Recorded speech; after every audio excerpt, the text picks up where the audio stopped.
Well, well, welcome, my delightful delinquents. It is I, Jaffe. Good to see you. Welcome to Gabbing and Games for the 11th of August. We're here to talk about video games and the gaming news of the day. I appreciate you being here, Ravnos. I see in the chat there. I want to make sure we don't have members only chat on real quick. That's not the way we do this particular show.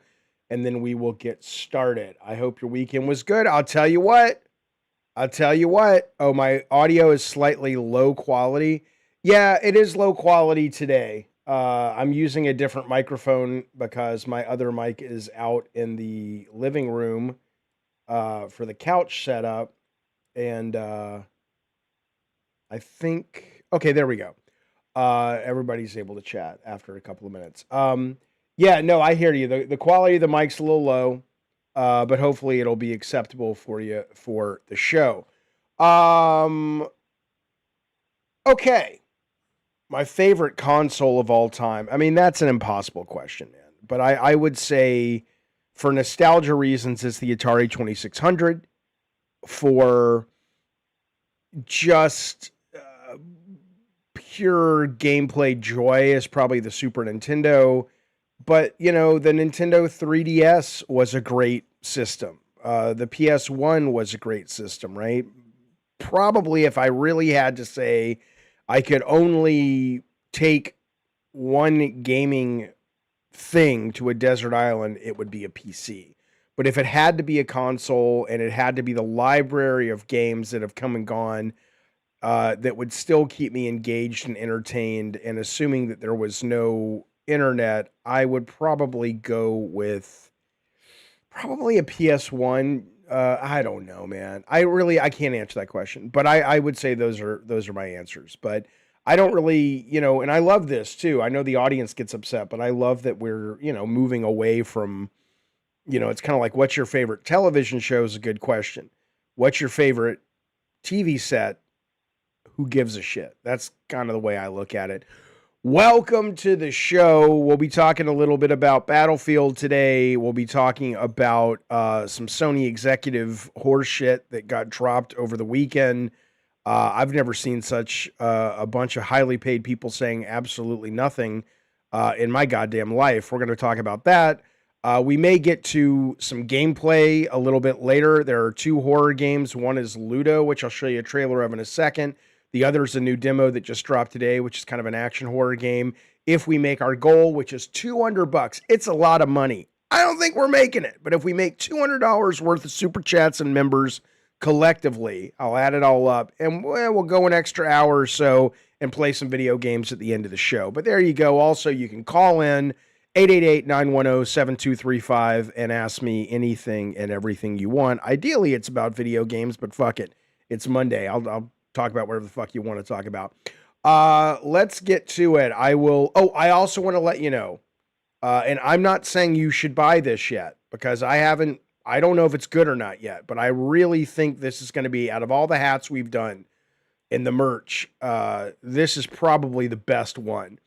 But I have a sample coming. Maybe if you're interested in such malarkey, you can wait till I tell you if it's good or not, but it is on sale now. I'll put the link up there for you. You can also find it on the YouTube channel. We have a couple of stores linked. This is one of them. But here you go, right here. If somebody calls in, will there be a lag? No, because you're just calling in on your phone. But anyway, I'm real hopeful that this thing is going to look as good as it looks in the samples. But you never know with this stuff. You got to kind of wait till you actually get it in your hands and see. But that's happening. Heads up on that. Okay. Battlefield 6. Let's talk a little bit about this. I played the crap out of this game over the weekend, and I did not. And I want to talk about. It's less about do you like Battlefield 6, because it's not for everybody. It's more of a design philosophy, I guess, is what I would say, that I'm interested in, and sort of why I enjoyed it so much at a design level. John says, is the hat model real or AI? I'm assuming it's AI. I mean, I'm assuming what they do is, like anything else. This is a real dude, and then this is just a template, and they'll kind of, I don't fucking know how they do their shit. But no, I mean, this is a real dude, I think, but he's wearing a hat that's real, and then this is the logo on the hat, I guess is how they do it. And you could make whatever you want there, and he'd wear that. There is a campaign coming, Chris, for Battlefield 6. Yes. But right now, this weekend and next weekend, they're just testing out the multiplayer, and it is free if you want to get into the beta. So you're not having to, you don't have to buy anything or pre-order. It's an open beta for everyone. Now, I almost did not download this. I almost did not play this game because I was like, I've never really been a Battlefield guy. I have gotten really into Call of Duty multiplayer over the last couple of years, but I'm like, the last Battlefield I played was the last one that they put out on Game Pass for a couple of months, and I played it for like 20 minutes. I'm like, okay, that's not for me. But this one really caught me by surprise. I don't remember what motivated me to. I think it was because the download was so low. It was like a 35 gig download. So I'm like, screw it, right? And I did it, and it is really good. Now, I can't speak to it from a standpoint of if it's really good at the level of hardcore Battlefield players, because I don't know. But I just had so much fun playing this game. And I want to talk about why. So, because there's a couple layers I was thinking about at this, like why this thing works so well for me. So, I'm never going to be great at this game at all, but it reminds me of what Ben Brode from Second Dinner and before that Blizzard, the Hearthstone guy, the Marvel Snap guy said. He said one of his mentors told him that every game you play, even if you lose and you're awful at it, should give you a little bit of joy. You should walk away with little joy currency, right? And I think that's why this game works so well. Like Call of Duty doesn't do that. Call of Duty, unless you get good enough, it's a slaughter. And you're like, why am I playing this fucking game? I mean, clearly lots of people don't mind it. There's a social component. You play with your buddies. But this game, even if you're just average at best, which is me, average at best, there are so many players on the field. It's like 128 players. And there are so many things that you can do that feel meaningful, whether it's reviving people, whether it's like, okay, I'm not going to get into this shit, but I'm going to find in this massive map or semi-massive map, it's not as big as I think people were hoping, I'm going to find a place to post up with my sniper rifle. And even if I get one or two people, it is so incredibly satisfying, right? The other part is just the sense of immersion, because it again, I've never been in war. I don't know what it really feels like, but it feels like what war should feel like if you've watched war like I have through movies, okay? I want to show you this clip. This was me playing it over the weekend, and this was just like, it's like 15 seconds. And they go on and on about the, there you go, destructibility in the presentations and all the YouTube videos. And I've played like the finals and stuff, but when you play the finals and things are falling all around you, it still feels like you're playing a sport. And those are, it doesn't feel immersive in a conceptual way. But this game feels like the first thing off the bat is it's super conceptually immersive. And I just want to show you this moment. Like the destruction's not happening all over the place, but when it happens, it really it knocks you for a loop. This is like 15 seconds of gameplay for me playing this weekend. Just kind of watch this little sequence. I loved it. I was blown away.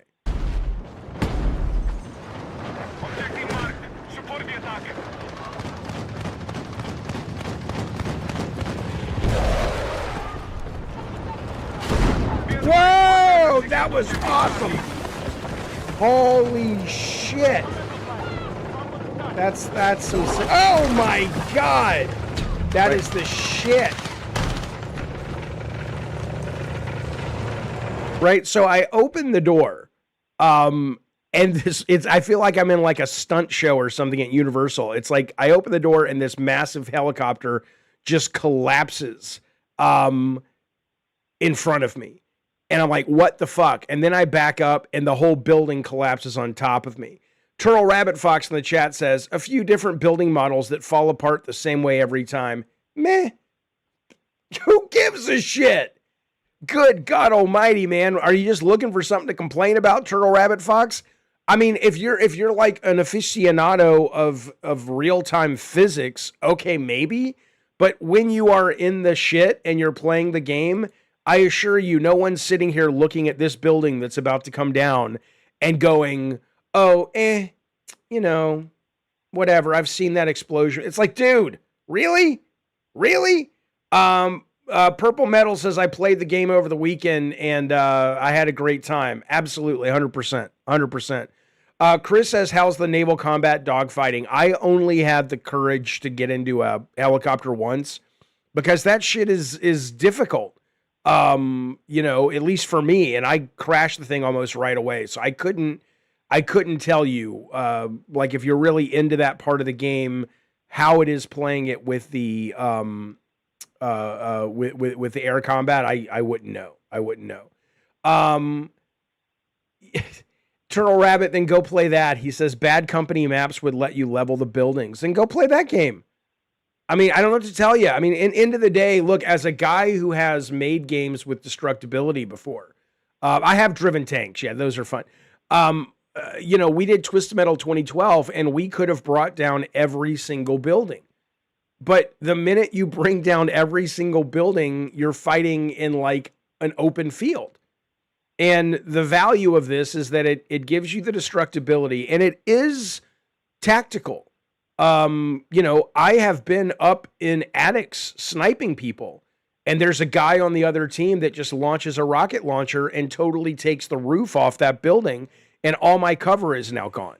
Right? I mean, it is, but here's the bigger point though. The reason I'm enjoying this so much is that it is really neat because you have these little wins. Even if you're not good at the game, like I'm not good at the game, you have the wins of, oh my God, this feels so cinematically immersive. You have the wins of you can just sort of help out your team in a meaningful way, even if you're not really good at this kind of game. And then the more you play, the better you get. You start working with your squad. And suddenly then you've got that part, right? If you've got 64 guys on your team, but you really focus on your squad, you can get better. And you form those little wins amongst your squad. And then you start to then it starts to stack. Then you start to look at the map and go, how can I help my overall 64 teammates win? So I think that's what's really interesting about this game to me compared to something like Call of Duty, which is wonderful, but it's kind of one note, right? This game is, you have your personal cinematic war experience, which is very well executed. You have your, hey, I can do lots of little things to help out my team. That gives you a sense of success in leveling up. Then you have above that your, hey, if I pay attention to my squad, where I spawning on my squad, I'm my last squad member alive, so now I want to play differently so I can survive so they can spawn on me. I can heal guys in my squad. That's the next step. Then the next step above that is just the war in general, the overall map in general. So think about this. Like, one of the biggest mistakes I've made in my last two games, Twisted Metal 2012 and Drawn to Death, is the way I describe it is we built a very deep end of the swimming pool, but we did not build a shallow end. And so only people that were committed for one reason or another could ever discover why those games, in my opinion, were pretty fucking good games. This game does a great job of saying, hey, we're going to build a very baby end of the pool, which is the kind of cinematic stuff. And then it gets a little deeper, a little deeper, a little deeper, a little more satisfying. It's a great fucking job they do. So I fucking love this. I agree. One Pump Man says, amazing if they add prox chat to everyone, including the enemy. I agree. That would be fantastic. Proximity chat is awesome. The Don says, my main problem with the beta is people being right next to you when you get downed and ignoring you. Well, here's the thing on that. I mean, that's just going to be what happens, right? I mean, not everybody's going to play the mode. They're just going to, a lot of people coming in just playing it like a shooter, that's another reason I think I like this as well, is I don't think even the small map modes in this game, I don't think there's any deathmatch, team deathmatch, right? Unlike Call of Duty, which is the predominant mode. So even if you're playing just like, I forget what they call it, but like a 10-minute battle and it's a small map, you still have objectives. And in that, it never just feels like a sport. Everything feels like you are living in this little war fantasy, right? But not reviving people, my understanding is unless you're a medic, you can only revive people in your squad with the little stint, right? So I think maybe what's happening is a lot of times you're next to somebody, but they're like, I'm not a medic, I can't revive you. And then the other part is they probably just aren't paying attention. But I mean, I totally hear you. If you find a good group to play with, says Matthew, it's not a problem, but this is an open beta. Yeah, but again, even then, you don't have to really give a shit about anything other than just your own experience. It's good if you do, and your teammates will appreciate it, but I think the game does a really good job of, you just jump in and it shows you a great time, even if you don't give a fuck about any of that. So, okay. I like you can carry and drag people while picking people up. Yeah, it's really cool. There's a lot of great immersion in there. All right.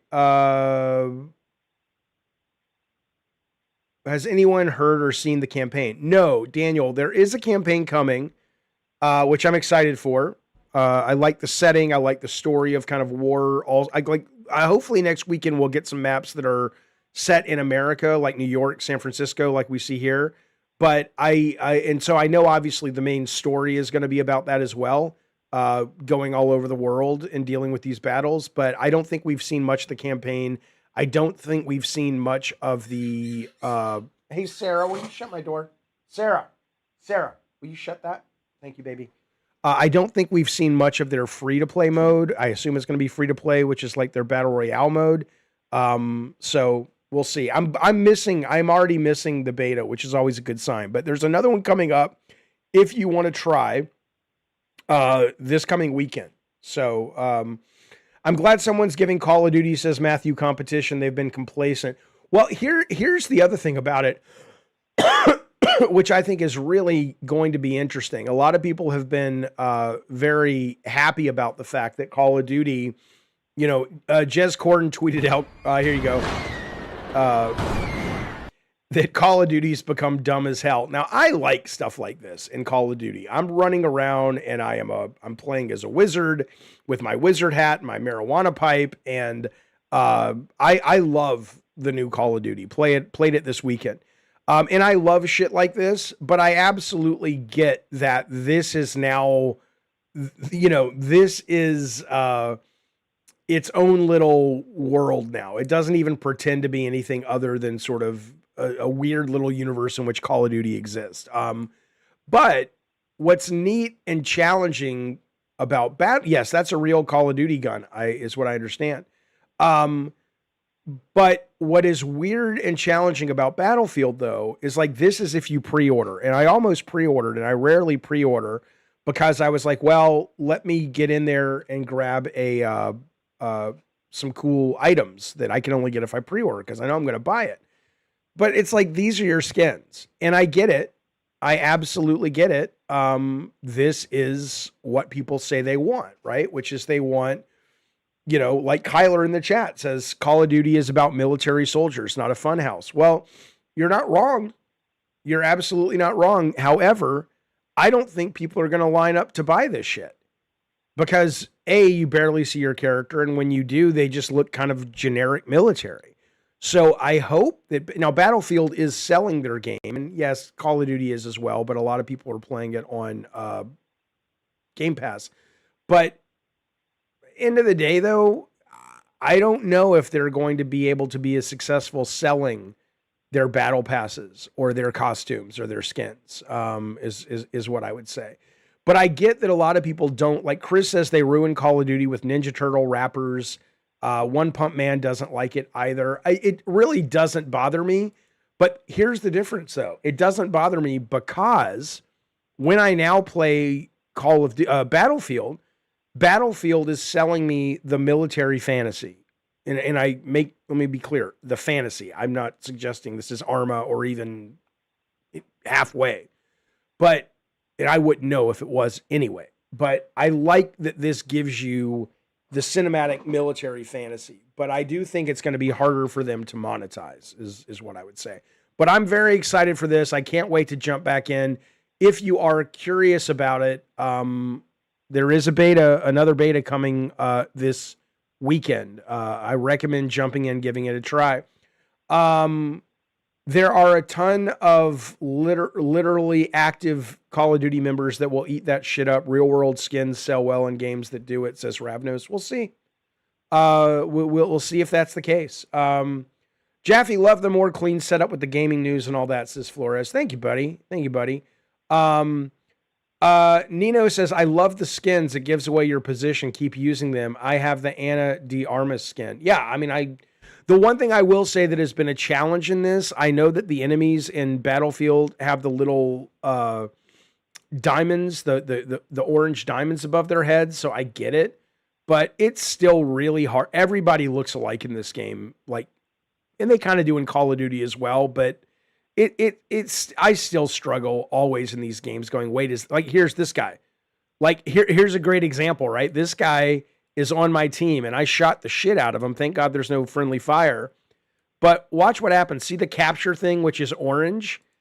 I confused that orange capture thing with the orange dot, and I'm like, oh, that's a bad guy. He also looks like he's wearing kind of an orangey helmet.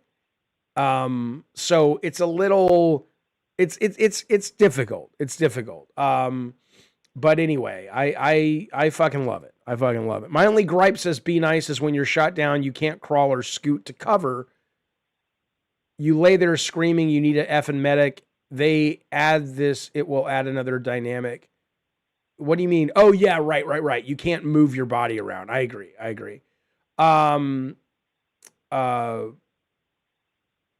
Okay. All right. Well, anyway, let's move forward. But I love the shit out of this. Had a great time with it. Again, if you want to call, talk about your Battlefield experience, what you think, whether you like it. Now, there's a story today going around that it's like, here it is. It's like Battlefield 6 beta reaches series concurrent peak, which is great. Overtakes Call of Duty all-time peak. It's like, yeah, but come on. Call of Duty you don't play Call of Duty for the most part on Steam. You're playing it on Game Pass, or before that, weren't you playing it on? I think they had their own launcher for a while. So, but still, it's fucking awesome. It's fucking awesome game. Absolutely loving it. Okay. Steam is not. You get it. I don't know what that means. Okay. And it is interesting though that they pulled Vince and Paula away from Respawn, which are the guys that created Call of Duty, to do Battlefield now. And he's kind of the overall head of Battlefield. So, there's some secret sauce in that fella. Sounds gross, but it's true. All right, let's move on though. But yeah, if you want to call 888-910-7235 is the phone number. And I'll bring you on the show at various times if you want to talk about any gaming issues or Call of Duty specifically, or what have you. Okay. By the way, here are the games we're going to be playing. We put up 2 quick trailers. If we make our goals, which it doesn't look like we're going to do, you guys, come on. So interesting. The Madhouse audience, which is the show we do at night, donates like it's going out of style. The Gabbin' and Games audience, you guys, they're leaving you in the goddamn dirt. Let's go get the super chats rolling in. Let's get 2 hours of let's get an hour of gameplay at least after this show. Why? What are we playing? I will show you. This is Ludo, which I played about 20 minutes last night. I thought it was very, very cool. Check this out. This is what we will play together as pals if we make our goal today.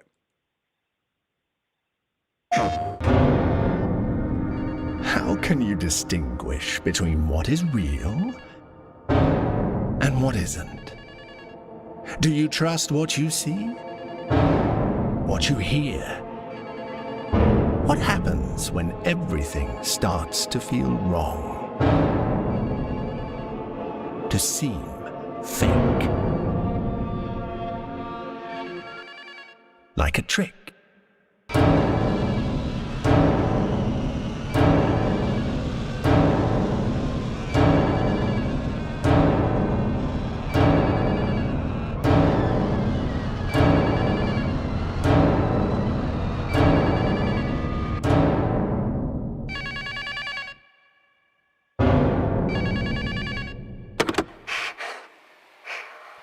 How much longer are you going to pretend to ignore it? All right, so this is out on everything right now. I'll be playing it on Steam right after the show if we make our donation goal. Then there's a demo that just dropped today called Shadow Project that I will also be playing. Here's the demo or the trailer for that. Here we go.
All right, so that demo is available right now. We will be playing this after the show if we make our goal, and we're well on our way. I think, I don't know what SEK is, so somebody do the math if you don't mind. Daniel Flores, thank you so much for the super chat. He says, Jaffe, are you going to play Hellblade 2 on PS5 tonight? Love the show. Thanks for creating God of War. A lot of us created it, but thanks for playing our games. Here's what I'll tell you. If somebody can do the conversion, I'll put it on the list up there for our goal. But thank you for that, Daniel Flores. No, I'm not going to be playing it. I played Hellblade 2 the day it came out on Game Pass. I did not like it at all. It was very boring to me, and I kind of moved on very, very quickly. So no. But you know, people seem to like it. Seem real pretentious and arty-farty to me. Jaffe says, Rock, are we doing a donation goal here and Madhouse for Twisted Metal 4 and 5? I don't know yet. I don't know yet. I agree with you, Durant. The new Hellraiser game looks awesome. Well, for what they showed. For what they showed, right? I have no idea what the game is, but I like that it's not another asynchronous horror game based on a license. By the way, if you love horror games, I got to show you something in a minute. But for now, horror gameplay post-stream.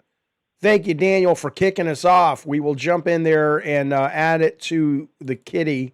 Thank you for that. We appreciate the super chat, man. We are $195 away. This can come from memberships. This can come from super chats to get us over our goal. Okay. And also, if you want to call in and be part of the show, I think it's working. 888-910-7235. Okay. Now, this may be one of the reasons. No, although you guys aren't Gen Z, but have you seen this story? New study shows that Gen Z, one moment before I read this, I have to get to Aaron. Aaron says Hellblade 2 was great if you understand it. Okay. I guarantee you I'm capable of understanding it. And I played it for about 2 hours. I just thought it was boring. Nothing, it's not for me. Can't things just not for you without me not understanding it? Okay. No, not cocaine this weekend. I was playing with both dogs today and they shed a lot. So, okay. Um, New study shows Gen Z is spending way less money on video games than older gamers. Now, some of this is maybe they just can't afford it because the job market is shit. Um, and it's just things are tough out there. Video game purchases fell 25% uh, uh, in general. 18 to 24-year-olds dropped 13% compared to last year. They're just not interested. Now, part of it, again, is they're having a hard time finding jobs. There's student loan payments, blah, blah, blah, blah, blah. But video games are the number one thing that 18 to 24-year-olds have walked away from. Accessories, small appliances, houseware, furniture, all that has dropped, but video games dropped the most by 25%. And it is interesting. I mean, a big part of it, like Eric says, is I wouldn't say there's too many, but there's tons of free-to-play games, tons of sub-services. And yeah, I mean, I agree. Brad Skaggs says, why would you buy a game if you can just download Fortnite for free? 100%. I don't have an answer to that. I think you're absolutely correct. Why would you? And which is why we're seeing a lot of stuff. Like, I mean, this is why I say ad nauseum, if you want to go into video games, just go into video games and make your own. Mike Bithell, who's made some amazing indie games, and they just put out a medium-sized game, which was kind of an isometric Tron thing, which I hear is good. Like Bithell Games didn't make bad games, but it wasn't one of their best reviewed games. And they just laid off pretty much the whole team. And when you are a small team and you can't keep the lights on, and I mean a small team, like 11 employees are being laid off because they couldn't secure a new large scale project. The whole industry is in not good in a good way for the people being affected by it. But the whole industry is absolutely suffering right now because it's course correcting, and it's adjusting, and it's going to be interesting to see where it all comes out. But right now, related, Tiny Teams is having a sale on Steam, and it's a bunch of games getting highlighted, made by 2 to 4 people, or 1 to 4 people. Balatro is one guy. Right? I mean, if you're watching the show and you've considered making video games, I can't say it enough. I've said it ad nauseum. I will continue to say it as such. Stop sending your resume into Naughty Dog, into Sony Santa Monica. Those days are over. The number, if you really want to get paid or excite your audience and build your own audience, you've got to start with 1 to 4 people. Make something interesting, make something creative, make something marketable, and hope for the best. And if not, oh well, keep making games if that's what you love to do. Some of the game companies price out their player base, says Neo. It's hard to stay in business. Yeah, but it's a lot of things. The $80 price point, yeah, sure, I guess. I mean, that's part of it. But it's also the fact that there are service games, that there are subscription games, that the games have gotten too long, so people have backlogs, miles long. It's the fact that you can get all of this amazing gameplay value that you're looking at right here for a lot less money, and they're still fucking just as good after you get past the graphics. And I'm not going to fucking lie. I'm going to tell you something. I'm enjoying a little bit of this process. Not the fact that I want to see anybody lose their jobs. Of course not. But I'm enjoying the fact that a lot of these fucking console warriors who came at me over the last couple years when I've been doing this show, when I was saying indie games, AA games, you guys are obsessing over graphics, and that's fine for a few games, but this is not the heart and soul of the medium. The heart and soul of the medium is gameplay. No, shut up. It's about teraflops. Shut up.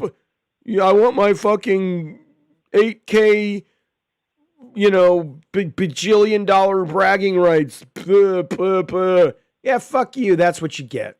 True gameplay never goes away.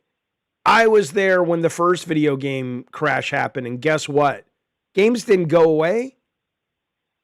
Games didn't go away. You could still walk into a Babbage's and an EB. Console video games went away for a while, but gameplay was always happening. Classics were still being made. And so I'm just saying, I was right, you were wrong. Fuck off, I win, you lose. Yes, it feels good to say it. Don't let anybody tell you that saying I told you so doesn't feel good. 100%. Jojo D says Ninja Gaiden and Shinobi has gameplay in spades. I love them both. You mean the new ones though, right? I mean, they're all great, but I know exactly what you mean because I think you were playing those recently.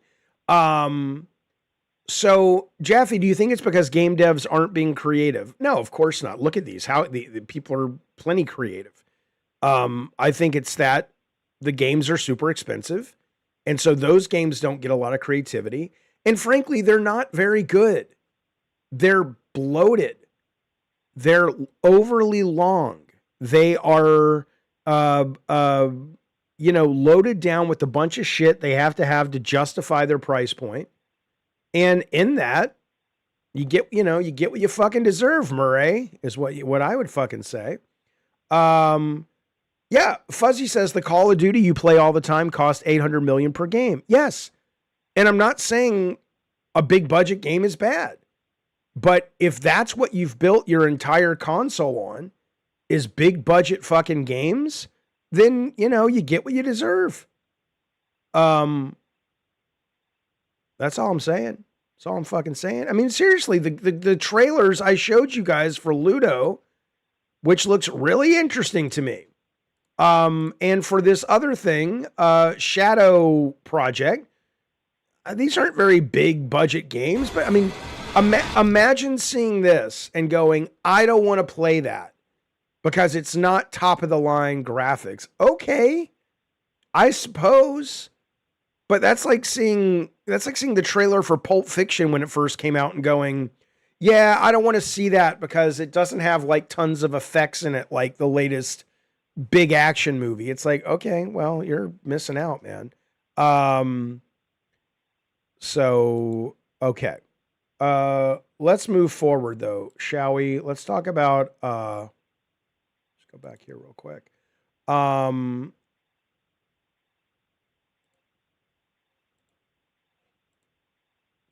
Now, I will say this about graphics, or not even graphics, but I will say this about visual.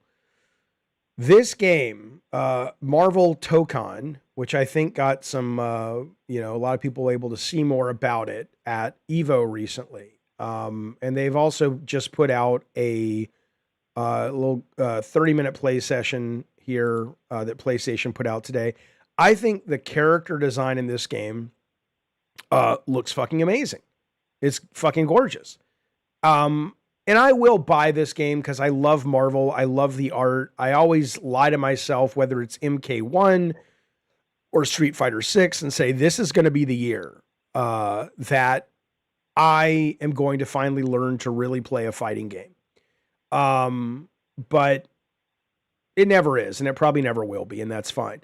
But you know what I look at, though? I look at this and I say, man, and I get it, these games probably make a lot more money, but I look at this and I'm like, why can't I have this art style and in 3D like this, but for this Marvel Cosmic Invasion, right? Which is I hear it's great. It's from the guys that did Streets of Rage, I believe. And it's their kind of Marvel beat 'em up.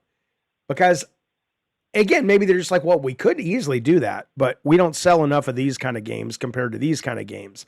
But I just kind of look at it and go, man, I would love to play something like this down here because I will play this and finish this.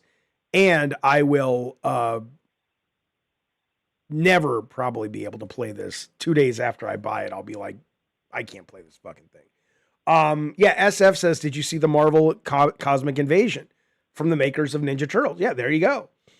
Gravy says, I'll play both. I'll play both as well. But I will not play this, or I will not play the fighting game for more than probably 6 hours. Unless I just happen to connect with it. But I'm never good at these games. My brain doesn't work fast enough.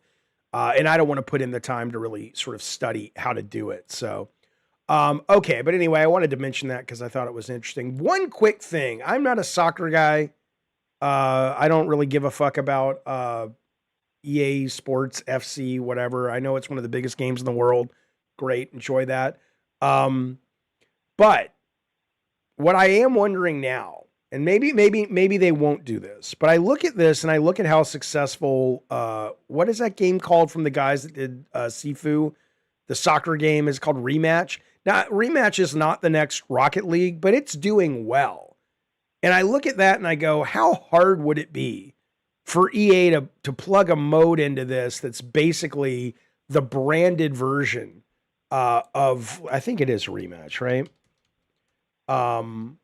Yeah, the branded version of this with all the characters, not the characters, but all the athletes and the teams and all that. But it's basically this game. I mean, you could probably take 10 people, which is nothing for EA, 20 people, which is nothing for EA, and just say, you know what, fellas, give us this mode for the 2026 version.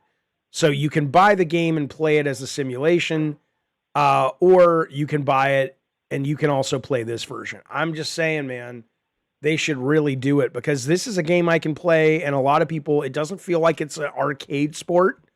It still feels like it's soccer.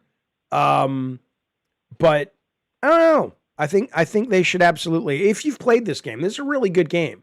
Not very good at it, but I can fucking play the goddamn thing. Well, yeah, Matthew says Rematch is an actual fun game, unlike FIFA. Well, again, I mean, that's kind of the point. I don't know if maybe then what they should do is go, we're going to make a separate game, which probably would cost them more because you'd have to license it twice. Whereas if you just put this in as a mode into FC, maybe you wouldn't. I'm just saying I wouldn't be surprised. Is all I'm saying. I wouldn't be surprised. Danny Flores, thank you for the super chat. He says, indie games and AA Rock. I agree. I really, really enjoyed The Precinct, Mandragora, and Tainted Grail. Tainted Grail. Why do I know that? Is that the you mean the well, I loved the demo I played of The Precinct. Yes. And the other one you mentioned, Mandragora, I played the demo of that and I loved it, but I haven't gotten the final, but it's a good reminder I need to go back and get them. But yes, Tainted Grail, they actually sent me a whole collector's edition, and I played it for a while and I really liked it. It was called like Avalon something Tainted Grail. And I actually liked that game quite a bit. I got to a part where I was struggling to figure out how to level up anymore. And I started dying a lot. And then I just got busy with, 50 other fucking games and I haven't gone back to it. But no, I thought it was pretty good. I thought it was pretty good. Okay, we're going to get into the Sony executive thing. And I don't know if you guys were watching the Colin Moriarty stream recently from today where he played Mind's Eye. I did stream it, Ravnos. I didn't stream the whole, I probably played about 10 hours of it, but I streamed, 2 or 3 hours of it. But Daniel, thank you for that. We are now only $190 away. Come on, you guys. What's the deal? How you going to let Daniel do all the heavy lifting? Thank you for that, buddy. We sure do appreciate it. So Brad Skag says, I stopped all support of EA after they closed Visceral. Well, I get it, but EA is having a hell of a good, they're going to have a good Christmas with Battlefield and Madden and FC. And I hear Madden, the new Madden is pretty good. It's going to be the first time in a long time that EA is actually kind of pinged up on my radar. I'm like, oh wow, they're actually doing some good shit. I hear you might be collaborating with the DFF guys. Who's DFF?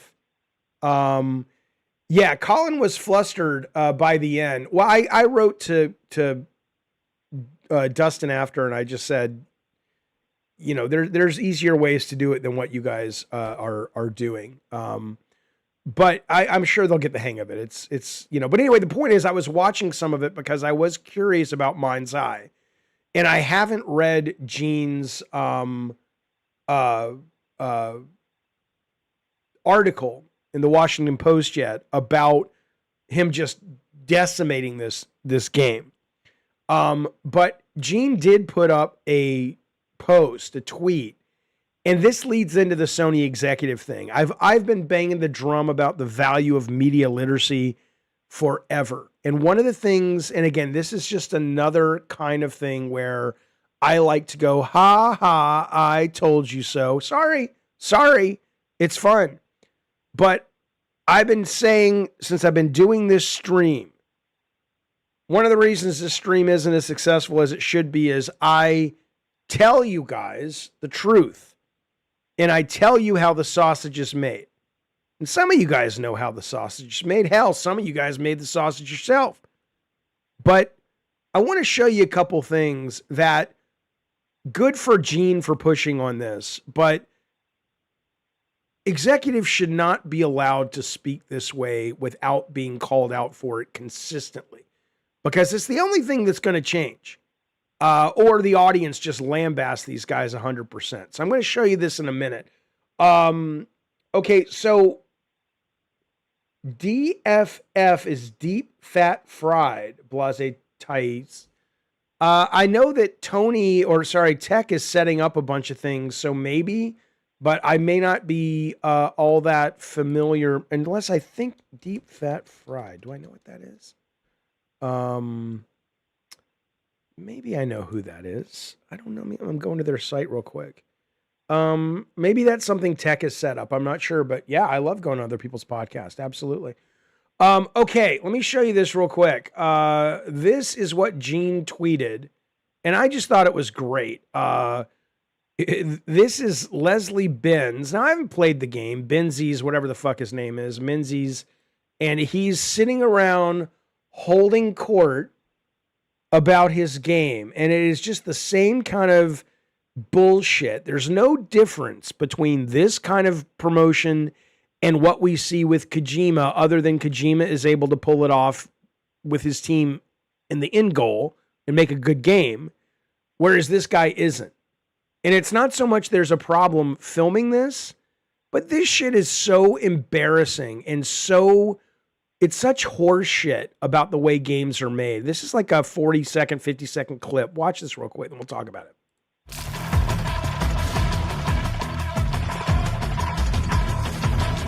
Looks beautiful. This is what we do. We sit, we play it. There's usually somebody in there who will take tickets. Chris, you got a ticket about the fire extinguisher. Did you get the raindrops over here? We'll record the videos, we'll take little chunks out, and then that'll get put into the Jira database, and that'll get sent out to devs to fix. You do have to play the whole thing, and that's what takes time. You've got to do a full playthrough. We've got to notice that in mission 3, somebody said something, and continuity is okay in mission 17. I don't think we could have worked longer, harder, put as much blood and guts, sweat into it. I absolutely despise this presentation of the process of making a video game. I understand it's marketing, says Aaron. 100%, you're absolutely right. But the problem is, it's not presented as marketing. It's presented as this is the behind the scenes way this is made. And it's like, well, yeah, you do sit around with the team and play the game and make notes, but it's not like everybody is just, waiting on bated breath from this fucking guy. And the same with the Kojima stuff. And I like Kojima. I don't know this guy. Clearly, the last game he made is a piece of shit, but at least according to a lot of people. But I had this problem with the Raising Kratos documentary, which I loved the game, the 2018 version of God of War, I had this problem with Kojima when he goes into his office, and there was, I think it was the Hulu documentary or somewhere, and he was just like, just pontificating, and everybody, it cut to shots of people that were just like, oh, what a brilliant thing he just said. Let me make a note of that. Let me make a note of that. And it just sells this horseshit idea. That's not the only thing though. So it all ties together. It's how this industry gets covered, and how I think, because we're, veering very quickly, as we would all agree, towards idiocracy, more and more people just believe this shit, hook, line, and sinker. This is the PlayStation executive sitting around. And This is a 2-minute clip, but it's worth your 2 minutes. It's worth your 2 minutes. Here we go. This is, I guess this guy's the interviewer, and these are the PlayStation execs. Listen to this. You may have seen this. This is the most ridiculous horseshit I've ever heard in my goddamn life. Here we go. I have a number of questions I'd like to get to today. I'm going to start with the platform business. As Sony Interactive Entertainment and the industry as a whole move towards multi-platform gaming, how will you protect the value of the PlayStation console? The PlayStation experience is not just about the gaming console hardware, nor it's not just about the content as well. It's an experience in a community that shares this excitement. For over 30 years in the past, we've been committed to being the best place to play and publish. And this has helped us establish a dedicated community of 124 million players, and then an invaluable network over the 4,000 creators. PlayStation console experience is designed to enable immediate gameplay in an immersive and. Are you guys getting that cutting out? Is that audio cutting out? Let me fix that real quick. That's a easy fix. One sec.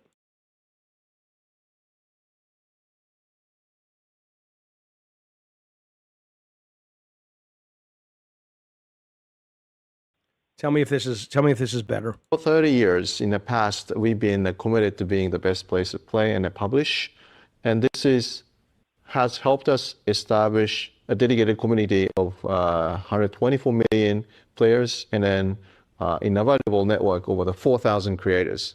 PlayStation console experience is designed to enable immediate gameplay in an immersive and accessible way. We're doing this in a completely integrated way, designing and manufacturing all aspects from the chips to the backend system. And we continue to look for new and innovative ways to broaden our reach and bring our content and a service to the players. The value of the PlayStation console is that still the best place to play, and it's growing as we reach an even broader audience. And you're quite right that we're continuously exploring new ways for players to interact with their franchises. It's important to realize that we're really thoughtful about bringing our franchises off console to reach new audiences, and that we're taking a very measured, a very deliberate approach in doing that. Particularly on the single player side, our tentpole titles, there's such a differentiated, the point of differentiation, I should say, for the PlayStation console. They're real showcases of the performance, of the quality of the hardware. So we want to ensure that players get the best experience from these titles. And we're very thoughtful about how and if and how we bring these titles to other platforms. They literally said nothing. They literally, maybe if you're being generous, you could say what they said was, if you're going to play our games and you play them on PlayStation, you'll get the best experience. But come on, who really believes that? Do you really think if I play Ghost of Yotei 8 months after it comes out on PS5 Pro, my brand new PC is not going to play it better? Shut the fuck up. And why this? Look at this little fucking idiot. I don't know who the fuck this guy is. Maybe he's a genius. I don't fucking know. But why he's letting him get away with that? I mean, maybe this isn't an actual interview. I don't fucking know. But I don't know what the fuck I'm watching. But what? And again, Sony is not only guilty of this. Everybody does this. But wouldn't it be great if we had a culture where journalists would say, wait, you're not really saying anything? Wouldn't that be delightful? And then the Sony PR people would say, well, if you push them like that, you don't get to talk to them. And it's like, okay, then I'll go write a piece or I'll go do a video saying the minute I ask them real questions, this is what happened. And now they won't talk to us anymore. That would be so great. What would be even greater is if the consumer wasn't so fucking stupid and fell for this horse shit. That would be delightful. Can you imagine what a fantasy, what a world in which we live, where whether you're listening to a politician or an executive or an advertiser, that you go, oh, this is some horse shit right here. That's what this is. Wouldn't that be something? Why don't we demand that? Why don't we demand that of ourselves and of our media and of our journalists? At least Gene Park is calling out this guy, on this. But, I think more media people should call out Kojima too and go, look, you make amazing games. We love you. You're excellent. We're so glad you get to do what you do. We can't wait for your next game. But, oh my God, you're obnoxious as fuck. You don't make all these games by yourself. And you are a crucial key component to your teams. But, dude, we're not going to be complicit in your myth making. That's not our job. But it is their job because that's what people want. That's what people want. They want the fantasy. They don't want the reality, which is fine. I get it. I worked in this industry. A lot of you guys didn't. So for you, the fantasy is part of the joy of it. I get it. I do get it. I absolutely get it. Right? But that's probably, one of the reasons a lot of people listen to me and go, Jaffe, why are you so mean about these things? All right. It's Jaffe on with Salt Lake City. What's going on, buddy? Hey, man. Very, very long time fan. Name's Isaac. Hello, Isaac. Thank you, buddy. I really want to say I really appreciate what you do. And, my first discovery of you is the behind the scenes of the Twisted Metal games. So it's funny that we're on this subject because watching those as a youth kind of taught me games aren't just like this machine that happens. Like in those documentaries, you kind of state just how many phases a game goes through, how tough it is. And I don't know, it's when you see these execs sit here and just yap, and I'm trying to form a point, and the words they're saying are not making that happen. Well, I mean, to be perfectly fair, if you're talking about let's just take the Sony executives, there's a PR person standing somewhere off camera, or maybe that's what this lady is. I don't know what her job is, and they're nodding like you're saying exactly the right thing. It's not that they are doing their job. They are basically going, we are paid right now to be here to say absolutely nothing and make it sound like we are saying something. So they're actually purely an appearance. Absolutely. And to be fair, the stuff that I used to do, some of it I am grateful I got to do because of, like you said, it opened up to people the idea that this is an actual job and this is something you could do, or this is how things get done.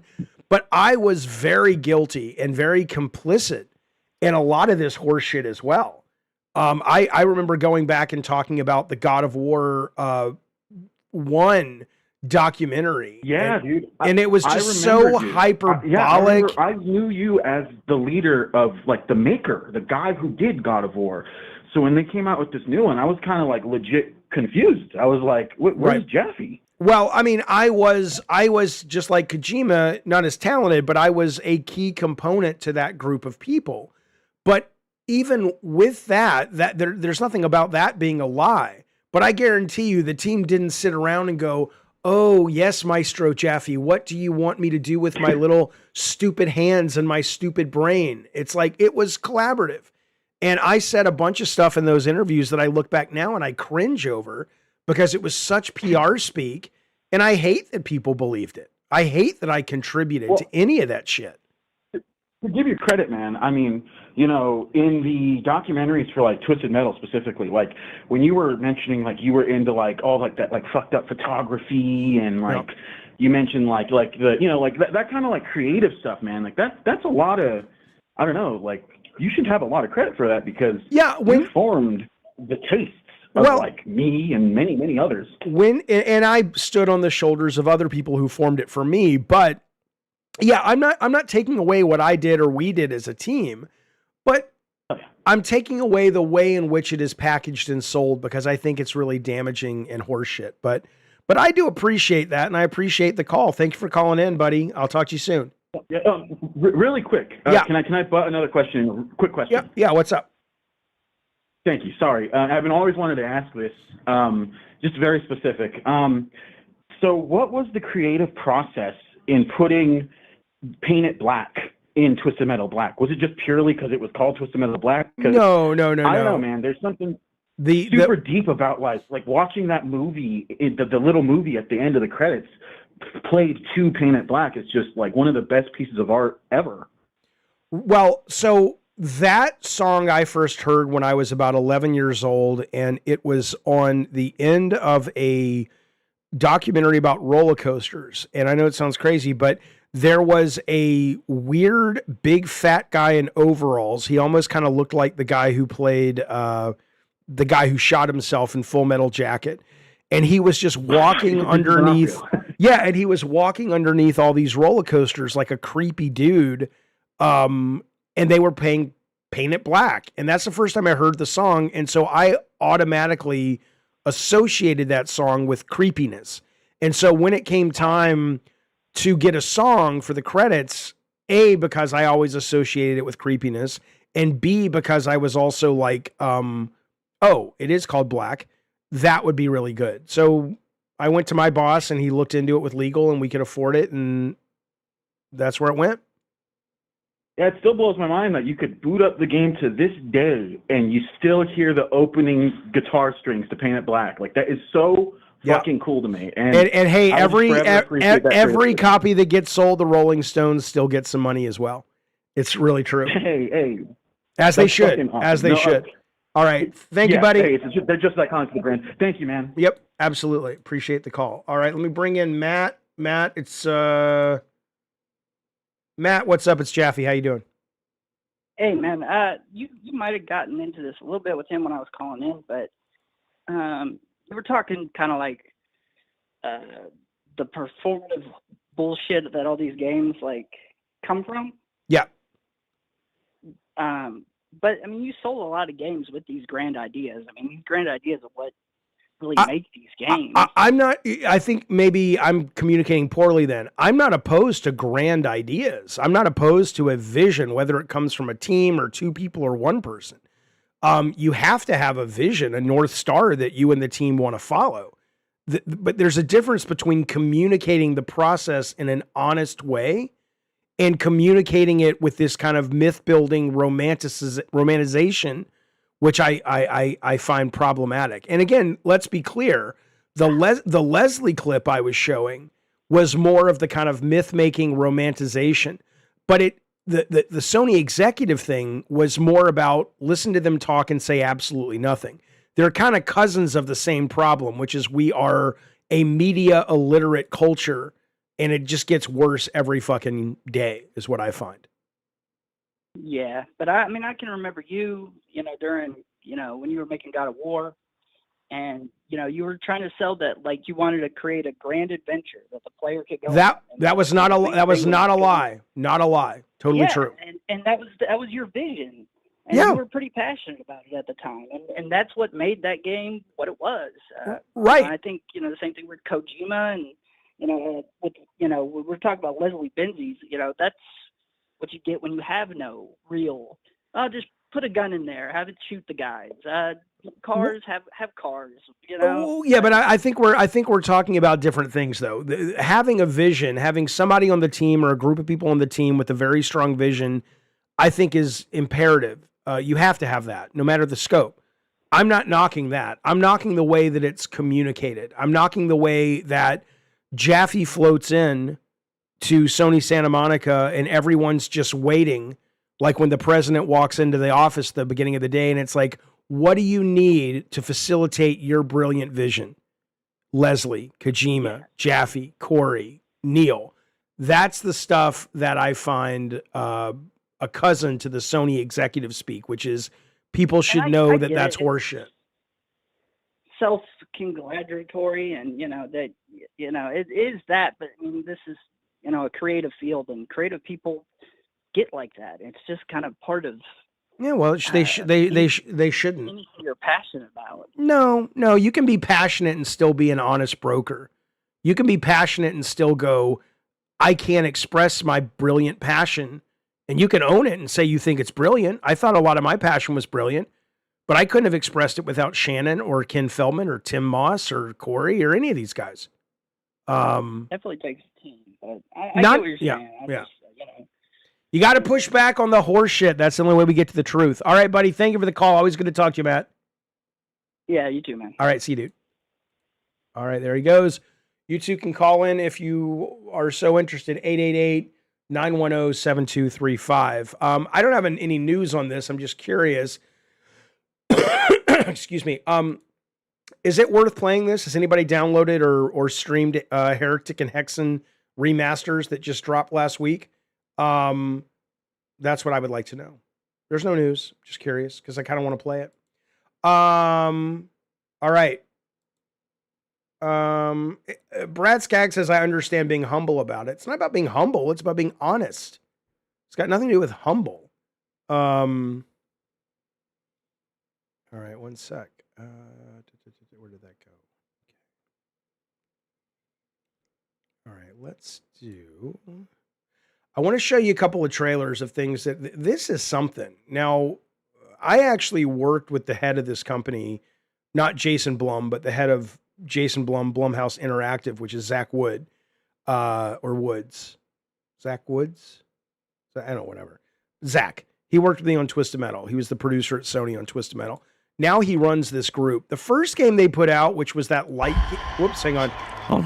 Which was that kind of light game set in a high school. It was okay. A lot of people loved it in terms of reviews, but it didn't do much for me. But this game looks really cool. And I read a preview of it, and it sounds like at least the guy who wrote the preview was like, this was a blast. I can't wait to get back to it. This is called Crisol, Theater of Idols. I have to show you this, and I want to see what you guys think. Here you go. Oops, hang on. Almighty Son, guide my path in this hour of darkness.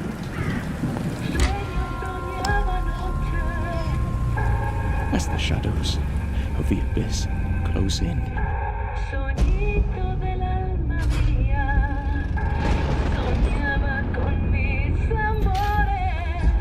let your sacred light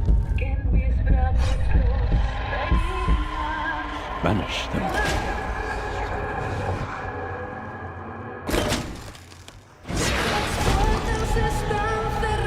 And if I am to fall, let my flesh turn to ash, so my soul may ascend to you.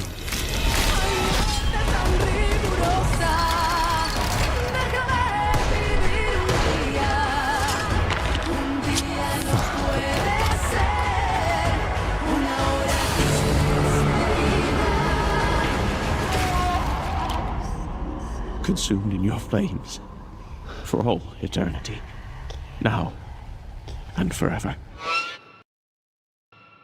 Crisol. So come on, that's this year. That looks cool. What I like though is look at this. Check it out. There's like a little head in there. There's like an eyeball right here of this thing. So I'm super in. I'm super in. I'm excited. All right, so I wanted to show you that. I haven't played it, but it looks cool. I'm not going to show you this whole thing. And I'm still, somebody had been telling me, Jaffe, you need to watch the new gameplay demo of what's called Phantom Blade Zero. I will just say this does look pretty good. I haven't watched the whole thing. I don't know. I don't know if this is more like Wukong, whatever it was called, where it's just mostly about the combat and the actual gameplay. There's no real exploration and stuff. I haven't been able to discern that because even one of the impressions, the guy was like, I need to know more about the exploration. If it's just combat, it may not be for me. But if it's combat with kind of, like an adventure, man, I think it looks fucking awesome. And it looks different enough than a lot of these kind of like, how many of these fucking things are we going to get? Like there's so like what was the one that just came out, the Fallen Feathers one and all this shit. But my mind is open on this one. This looks pretty interesting. So Tyler says it plays more like Ninja Gaiden. Do you mean in terms of the structure? Like Ninja Gaiden is pretty fucking linear for the most part. Is it like that, or is it more open, or what do you mean by that? But it does look really, really good. Angel Palace, I mean, I played Wukong and I liked it, but I didn't find, and there was some exploration, but it felt like you were just on like Crash Bandicoot paths, and there were branching Crash Bandicoot paths, and certain areas opened up. I really liked it, but it didn't feel like it was that, I didn't feel like I was on a grand adventure, basically. But either way, I think this looks great. It looks like a lot of fun, and the bosses are really cool. And apparently, like, the bosses change, like, either abilities or actual bosses, depending on how you play the game. So there's a lot of interesting stuff happening here. So I'm gonna, my eye was open on this when I first saw it at one of Keeley's shows. But, I mean, look at this guy. Let me turn up the volume just for this section. Very creative, though. Very, very cool.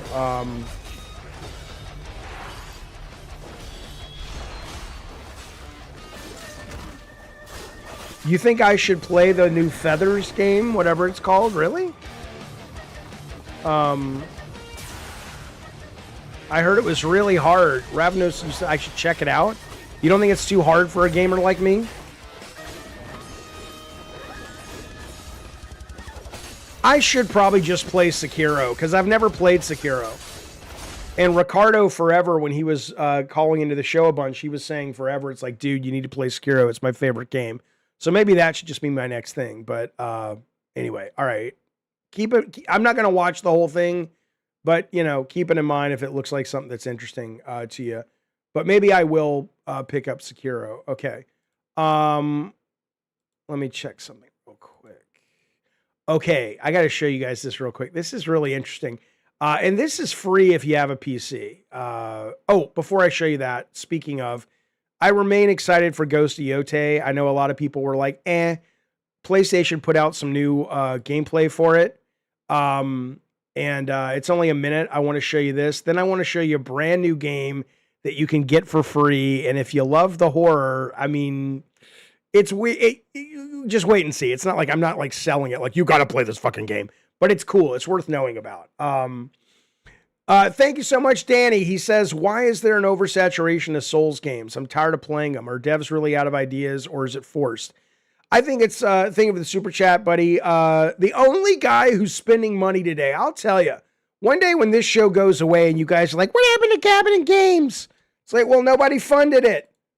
You guys are funding everybody else's fucking show, which is fine. You don't owe me shit. I appreciate that you're here. Just giving you a little bit of a roadmap, fellas. You got to sustain this fucking thing. Maybe it's just not a good show. That's okay. Good things that aren't lucrative don't deserve to survive. I'm a big, free market guy. But look, oversaturation of Souls games. Here's what I'll tell you. First off, they're really successful. And so that motivates people to throw their money at making another one. That's a big part of it. honestly. I think you have a lot of games coming out of Asia now that look great, and they are bringing their culture in. So even though I understand that Souls games are not Asian, but when we're talking about, I mean, they are, but I mean, in terms of Asian culture represented, like something like Wukong or Fallen Feathers or any of those, Sekiro, my guess would be that culturally they're expressing their passions just like we see with American and Western developers. But I agree. It reminds me of the days where I remember going to my very first and only CES, because the next year was E3, and everything was a fucking jump and bop around on people's head 2D mascot game like Mario and Donkey Kong Country. And it was just like, Jesus fucking Christ, man. People follow the trends, you know? Kazan was fucking amazing, says Brian. And I'm about to dive into Liza P now. That's on PlayStation Plus. Yeah, Liza P was great as well. I love Kazan. I couldn't finish it, but I think they added a difficulty slider, so I might jump into that. This is new gameplay of Ghost of Yodi. I think it looks fucking awesome. I think it looks really good. Check this out.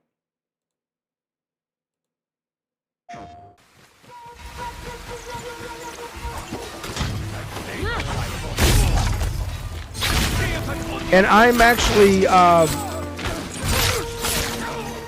I'm real excited for this one because unlike the games we were just talking about, and I love Tsushima, it's an action adventure. It's not just action. So you've got the action, but you've got exploration, and there's the open world component, and it feels like you're on a really cool journey. And it's not just about the combat only. So I'm super jazzed for this one.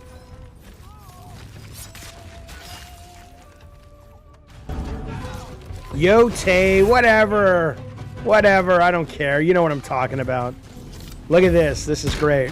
Right there. Fuck you, motherfucker. Watch this. Set that shit on fire.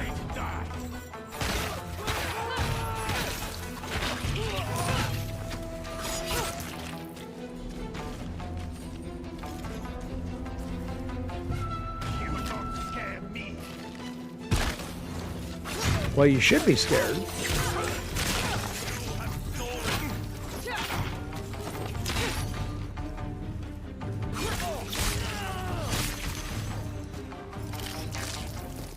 I mean, come on, that looks awesome.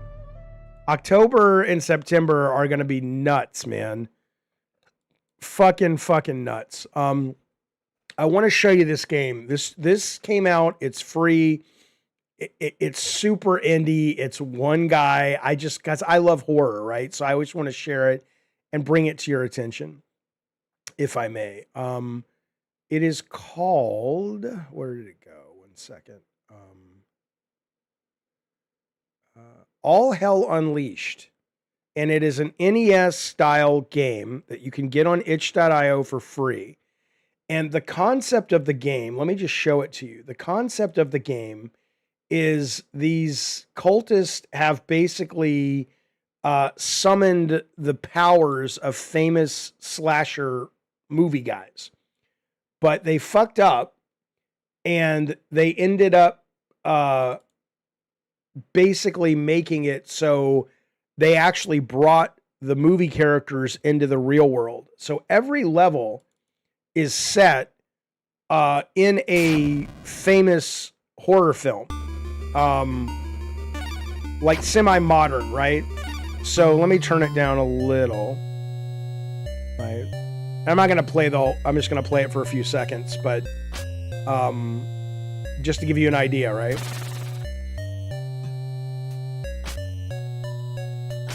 Okay.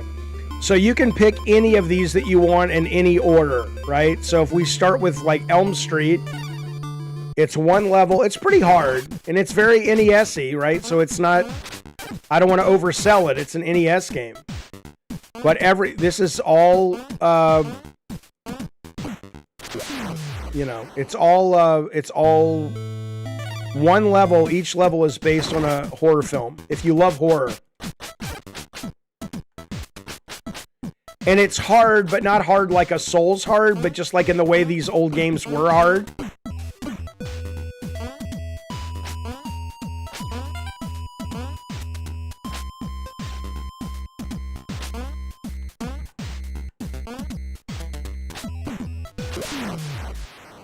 right. I'm better at it than this, but I'll show you another level. So you can play that. Hey, all right, hang on.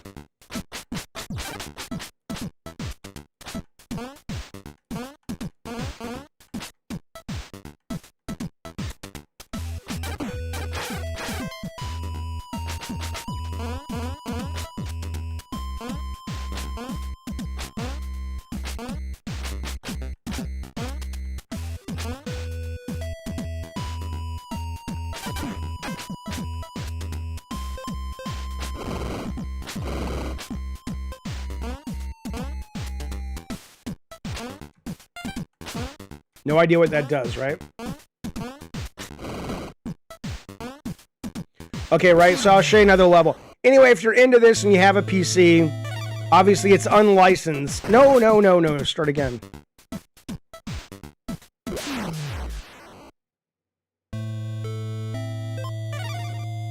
All right, what level, what do you guys want? Scream, Texas Chainsaw, Child's Play, Hellraiser. First one I see is the one I'm going to go to, so you guys tell me. Is it Pico 8? I have no idea. Child's Play, okay.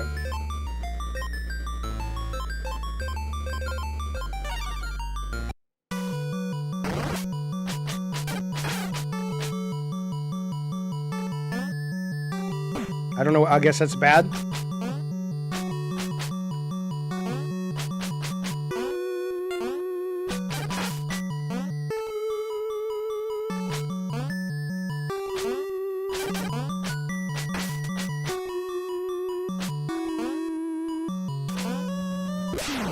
All right, you get the idea. All right, so anyway, I thought that was pretty cool. Check it out. It's called All Hell Unleashed if you are into such malarkey. I think I'll save some of this for later. Yeah, I'll save this for later. Although I will say this is pretty cool. Where'd it go? I'm not going to play any audio with this. I know these are all over the internet, but it is pretty cool to see this, man. Some of these are not bad. Some of these are good choices. Well, yeah, no Fate says I can appreciate the concept of that game. The design needs work. I mean, it's one guy making a little game, you know. But again, that's the cool shit you can do on your PC, or that's the cool shit you can do, you know, as an indie dev these days. So, we're gonna talk about the tank and the car chase from last night on Madhouse tonight at 6:30 California time. That was a wild fucking car chase. That was insane. And I understand the tank and everything. I get it. But and by the way, fuck, I don't care about the kids calling it AI slop. Got no problem with AI. I think it's cool. Sick of acting like I'm supposed to hate this stuff. It's cool. You know, and I don't know if you guys saw, but Netflix or Amazon just bought a company called Showrunner, which is basically letting you make your own cartoons with your own scripts and everything, and it just works. I'll probably show that on a future Gabbin' Games, but okay. Where did that go? 1 second. Just make sure the phone call. There it is. All right. Sorry, you guys. I have too many tabs open. Not tabs, but Windows. There it is. Okay. All right. Danny Flores, thank you so much for the super chat. He says, if Santa Monica wasn't doing God of War, which Sony studio or any studio would you prefer create God of War? I mean, that is interesting. I don't know. Who? Okay, a Sony studio. I mean, I probably, if you could get Jeff Ross and I can't believe I always blank on his name. He's a buddy of mine. Days Gone guy, Siphon Filter guy. Come on, you guys know who I'm talking about. He's on the show all the time. If you can get those guys back, I'd give it to Bend, because I loved Golden Abyss, Uncharted Golden Abyss. I think they do really good journeyman games, And I honestly think that John Garvin, yes, I think that, I honestly think that God of War needs to be a journeyman game for a little bit. I don't think everything needs to be a fucking, you know,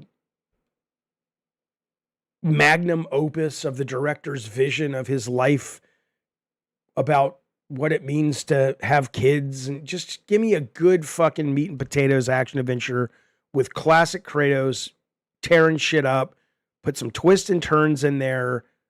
Not everything needs to be a goddamn, statement about the human condition.